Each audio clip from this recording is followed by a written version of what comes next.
In this video, I want to talk about one specific type of gas mixture, and that's gases that have vapor pressure from water involved. So thinking of just about liquid water, we've talked about the different phases as like solid, liquid, gas. But if we have a sample of liquid water, some of the gas particles within that water are going to have more or less kinetic energy. There'll be a distribution. Some of them will move slower, some will move faster.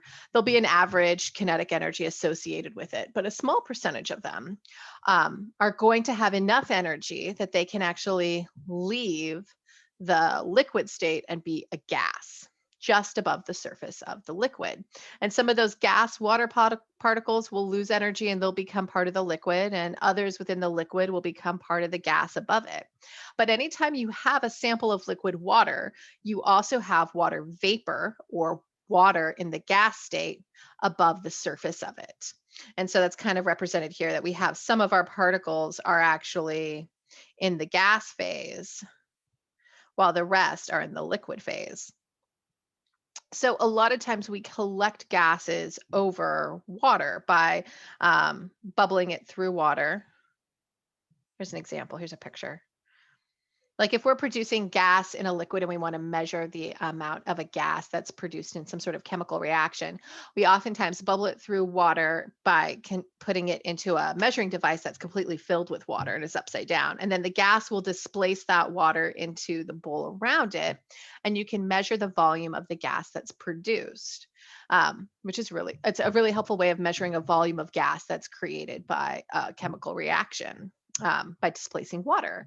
And so the gas that you've collected, and in this example right here on this slide, what we see is, let me bring this down a bit. What we see is zinc and hydrochloric acid reacting to produce hydrogen gas. That hydrogen gas is filtering in through the water and it's getting collected into this container.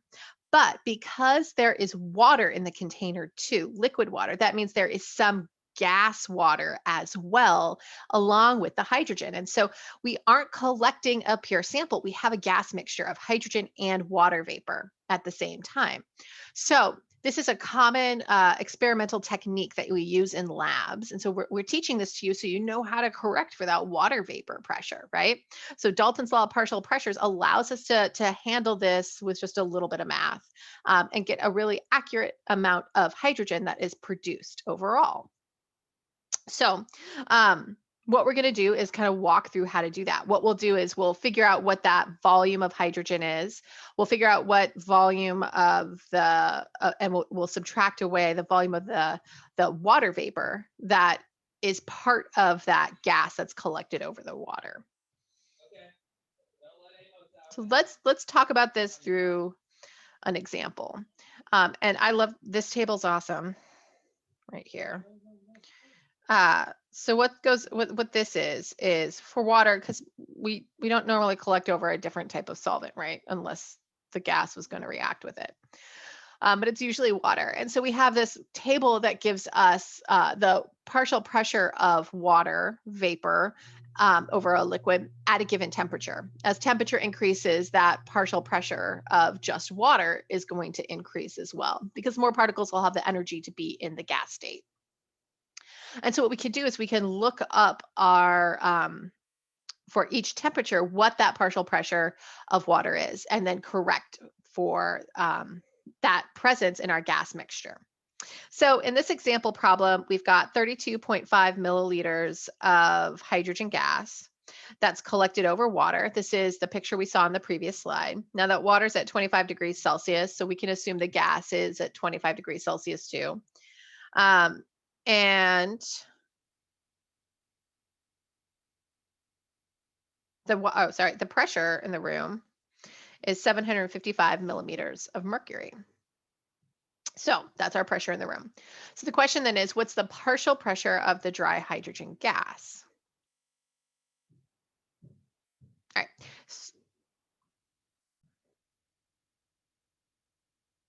So we know that our total, get this working. Our total pressure of the gas that's collected over the water is going to be equal to the pressure of the hydrogen that's produced from the chemical reaction, plus the partial pressure of the water that exists as the water vapor over the surface of the water. All right, so we're going to need to figure out this total right here. It's given to us as it'll be the same as the pressure in the room. And so it's going to be the 755 millimeters of mercury. That's going to be equal to the pressure of our hydrogen, which we're trying to find out. And then we need the vapor pressure, the partial pressure of our water vapor. Now we're going to do this based on temperature. And looking at our table, we've got at 25 degrees Celsius, 23.78 millimeters of mercury pressure from water vapor. So we're going to use that in this equation. So that'll be plus our 23.78 millimeters of mercury. So that means that the partial pressure of our hydrogen dry without any water, so just that hydrogen gas, the partial pressure of it is going to be equal to 731.22 millimeters of mercury. So we can now use that information to calculate the number of moles of our hydrogen gas that's actually collected. And that can give us some information that we can use like for a stoichiometry problem about the chemical reaction that took place between the zinc and the hydrochloric acid. All right, so let's use that to calculate our number of moles. We know that PV equals nRT. So the moles of our hydrogen gas, I'm just rearranging our ideal gas law, will be equal to pressure times volume over RT. And that pressure is just the pressure of our hydrogen, not our total pressure. So looking at this, we're going to plug in that value we just calculated, the 731.22 millimeters of mercury, for our pressure of hydrogen. Our volume is 32.5 milliliters, which converts into 0.0325 liters, divided by our R value, which is going to be 62.4 liters times millimeters of mercury, divided by moles Kelvin, times our temperature, which is 25 degrees Celsius. So we convert that into Kelvin to be 298 Kelvin. And then we'll be able to calculate our moles of hydrogen that we we collected by plugging into our calculator. Our moles of hydrogen that we calculate is equal to 0.00127776 moles of hydrogen.